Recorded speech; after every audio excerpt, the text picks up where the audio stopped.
राधे राधे सभी को। आज है एकादशी और अभी नवरात्रे गए तो मंदिर में लाल आसन बिछा हुआ था, तो एकादशी पर हमेशा मतलब चौकी पर पीला रहता है, पर मैं तो सारी पूजा मंदिर में ही करती हूँ क्योंकि मंदिर मेरा बड़ा है और अलग से चौकी तो मैं सिर्फ होली करवा चौथ वगैरह पर ही लगाती हूँ। तो ये एकादशी को पापा से एकादशी इसलिए कहते हैं क्योंकि पहले दिन दशहरा था, राम ने रावण को मारा था, तो उससे अपनी फिर पाप की मुक्ति को करने के लिए उसने एकादशी का व्रत रखा, उसने उसके सभी भाइयों ने सब ने रखा, तो इसलिए इसका नाम पापा कौनसा एकादशी है क्योंकि ये दशहरे के अगले दिन आती है। चलो जी, मंदिर को साफ़ किया, नहा धोकर ठाकुर जी को नहलाकर सारी पूजा की तैयारी कर फिर मैंने पूजा की। चलिए अब आपको पापा कौनसे एकादशी की कथा सुनाते हैं। हाथ में फूल और तिल लेकर और नीचे भी ठाकुर जी के आसन नीचे भी तिल रख कर बिठा देते हैं और फिर हम इस तरह हाथ में फूल या तिल, फूल ना हो तो तिल लेकर ही कथा आरंभ करें। कथा कुछ इस तरह है। भगवान कृष्ण बोले, हे युधिष्ठिर, आश्विन मास के शुक्ल पक्ष की एकादशी का नाम पापा कुंज एकादशी है।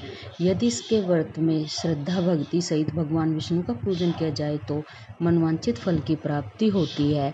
इस लोक में सुंदर स्त्री पुत्र और धन और संसारिक का सुख मिलते हैं। अंत में वह आप भी स्वर्ग को जाता है और मार्त पक्ष के 10 पुरुष तथा स्त्री पक्ष के 10 पुरुष विष्णु जी का स्वरूप होकर बैकुंठ को जाते हैं। इस एकादशी से एक दिन पहले भगवान राम ने रावण का वध किया था।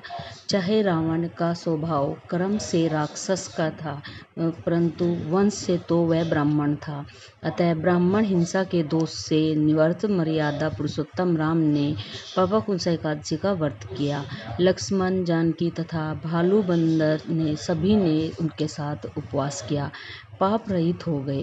राजसूय यज्ञ और अश्वमेध यज्ञ हजारों करो, परंतु एक पापा कुंसा एकादशी जरूर करो, इससे सारे पाप दूर हो जाते हैं। इस तरह कहानी का अंत हुआ। सभी को राधे राधे। और जो हाथ में फूल लिए थे उनको कुछ दिए में, कुछ जल के लोटे में, कुछ ठाकुर जी के चरणों में चढ़ा देते हैं। उसके बाद फिर गणेश जी की आरती करते हैं और विष्णु जी की आरती करते हैं। ओम जय जगदीश हरे दोनों, मतलब गणेश जी की कहानी भी कह सकते हैं और मैं तो आरती कर लेती हूँ।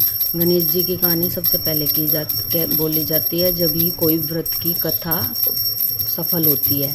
उसके बाद फिर आज तुलसी में तो जल दिया नहीं जाता, दिन चाहे कुछ भी हो, जैसे संडे को नहीं देते, तो उसके बाद सूर्य भगवान को जल देकर और इस तरह एकादशी की कथा कई पूजा पाठ को समाप्त करके फिर मैंने जल वल देने के और घर के बाकी कार्य किए।